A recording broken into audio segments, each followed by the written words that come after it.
Welcome to Your Cyber Path, the podcast that helps you get your dream cybersecurity job by sharing the secrets of experienced hiring managers and top cybersecurity professionals with you.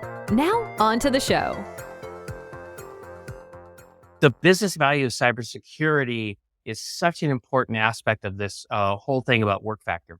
Now, one of the things that we've been encouraging you to do is to bring these security architecture and design principles to work with you and to use them on the job so that you can better understand new technologies that may come at you on the job or new architectures, right? Going from on-premises to cloud.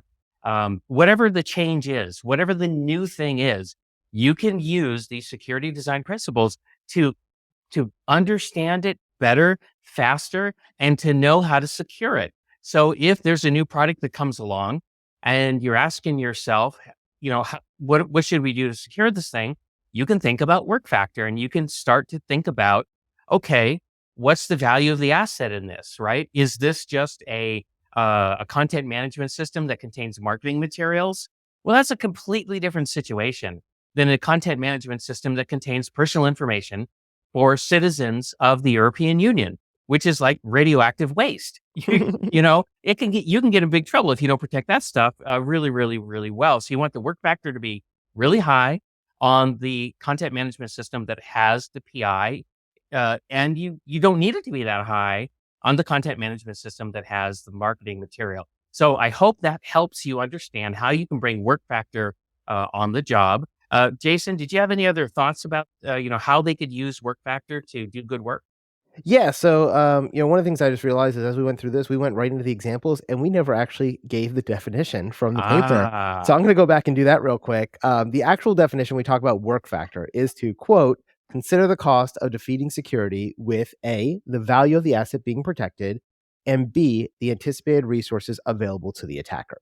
And I think that's consistent with everything we've said so far. So 100%. I still think we're okay. Yeah, we are. I just wanted to get it out there of what the official definition is, right? And I think these are the two things that are always things that we need to consider, right? It's what is the thing you're protecting and how much is that really worth to you? Yeah. And the other piece that's really important is the resources available to the attacker. And that is a piece that a lot of people don't consider, right? Mm-hmm. So for example, let's say I have a little cabin in the middle of nowhere. I'm in the middle of the forest. I'm 50 miles from the closest neighbor, whatever, right?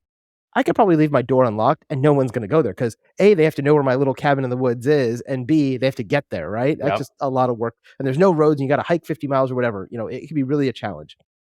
So that would be, hey, the value of the asset, probably pretty small. It's just an empty cabin. The anticipated resource available to the attacker, a lot of work for them to get there, right?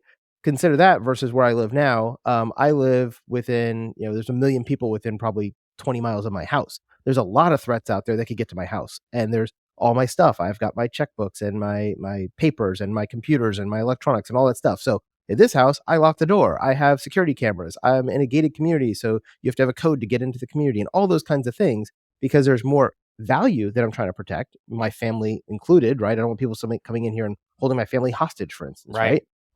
And the resource available to the attacker, I'm trying to stop the majority of people, right? I'm not going to stop everybody. And if there's a determined threat, they can climb the fence. They can piggyback on somebody else's cars they're driving in the neighborhood. They can, break a window and jump into my house, whatever it is. There's ways that they can do it, but it all comes down to how much effort are they going to have to put into it. And is it easier to do that than it is just to go to the neighborhood across the street that doesn't have a fence and doesn't have a gate and they didn't lock their doors and there's no lights on and all those other things, right? So these are the kind of things we want to think about. And I think you made a great point in your book when you talk about, don't go for perfect. Your whole job here is to optimize your security to deal with a cyber attacker and really just to be a harder target than the guy next to you.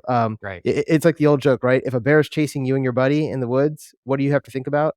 Can I at least run faster than my buddy? Not the bear. I just got to run faster than my buddy, right? So I can get away and Kip's going to get eaten by the bear, right? Yeah.